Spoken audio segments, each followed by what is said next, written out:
هم لهيب البحر وسط العاصفة،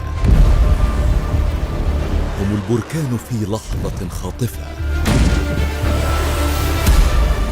هم الجحيم الذي ينشق عنه الماء،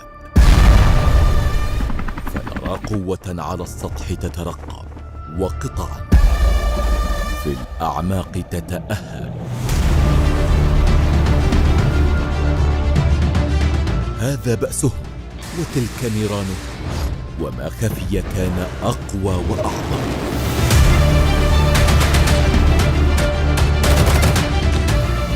فخر العسكرية المصرية، حماة السواحل والمياه الإقليمية،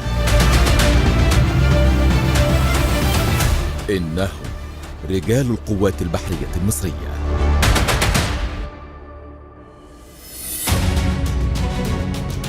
يقف التاريخ شاهداً على انطلاقة مصر البحرية مع مشرق شمس العصر الحديث، إبان حكم محمد علي باشا.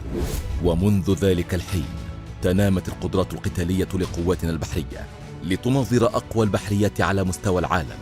حروب مصر المعاصرة سجل حافل بالبطولات، توجتها القوات البحرية إبان حرب الاستنزاف بتدمير المدمرة الإسرائيلية إيلات يوم 21 من أكتوبر عام 1967. يوم تاريخي استحق أن يخلد في تاريخ الحروب المصرية، عيداً لقواتنا البحرية. هكذا شق سادة البحار المصرية طريق البطولة والفداء، حاملين لواء الفتح البطولي، حتى أمكنهم فتح أبواب النصر المبين في حرب أكتوبر 73.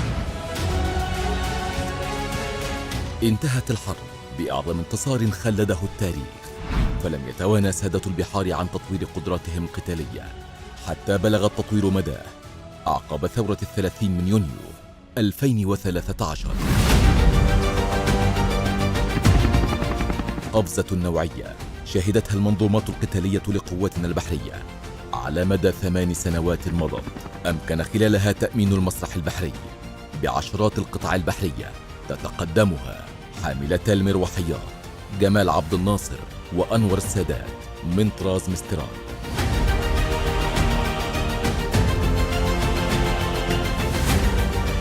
الفرقاطة متعددة المهام تحيا مصر من طراز فريم. الغواصات ألمانية الصنع من طراز 209 على 1400. الفرقاطات متعددة المهام من طراز جوين.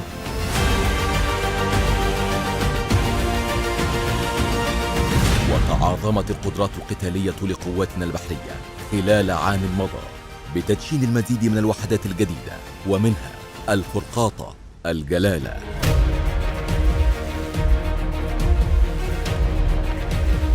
الفرقاطة برنيس.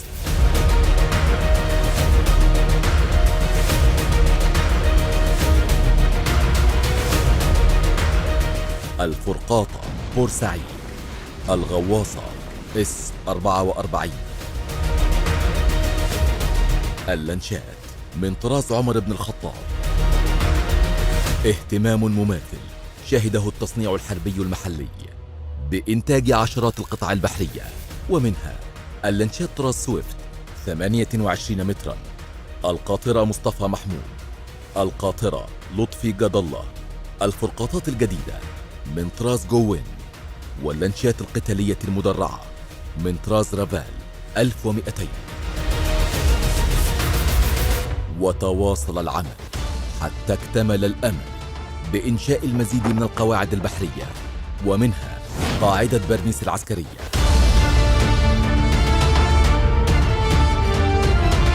وقاعدة 3 يوليو البحرية،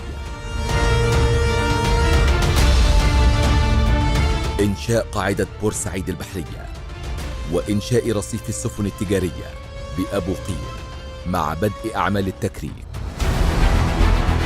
إنجازات متعاقبة دفعت كبرى بحريات العالم لمد الجسور مع قواتنا البحرية لصقل مهاراتهم التكتيكية عبر العديد من التدريبات المشتركة، ومنها التدريب المصري البريطاني المشترك T1،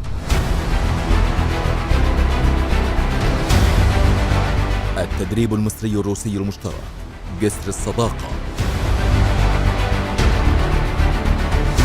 التدريب المشترك سيف العرب بمشاركة الوحدات الخاصة. التدريب المصري اليوناني القبرصي المشترك ميدوزا 10. والتدريب المصري الفرنسي المشترك كليوباترا. والتدريب المصري التونسي المشترك فونكس إكسبريس. والتدريب المصري الإماراتي المشترك زايد 3. والتدريب المصري الأمريكي المشترك النجم الساطع. وتبقى المناورة قادر 2021 مثالاً حياً على ارتفاع معدلات الكفاءة القتالية لرجال البحرية المصرية.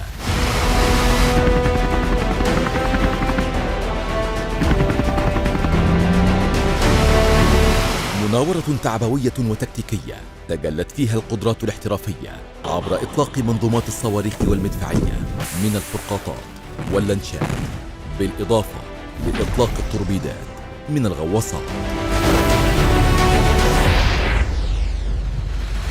وبينما تقوم القوات البحرية بتأمين المياه الإقليمية، امتد عطاؤها بالمهام الإضافية خلال العام الجاري، كإحباط محاولة للهجرة غير الشرعية شمال مدينة رشيد وقاعدة 3 يوليو البحرية.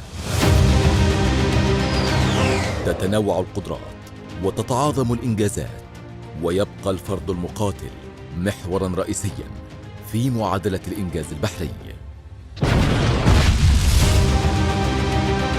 اهتمام مماثل بتطوير العملية التعليمية بالكلية البحرية حتى أمكنها أن تتصدر الصفوف ضمن أرقى الأكاديميات البحرية حول العالم. رجال القوات البحرية أسطورة حية، بالقوة يفرضون الكلمة، وبالقدرة يصنعون المعجزة، بالإرادة يواجهون المستحيل، ويقهرون التحديات، بالبطولات والإنجازات.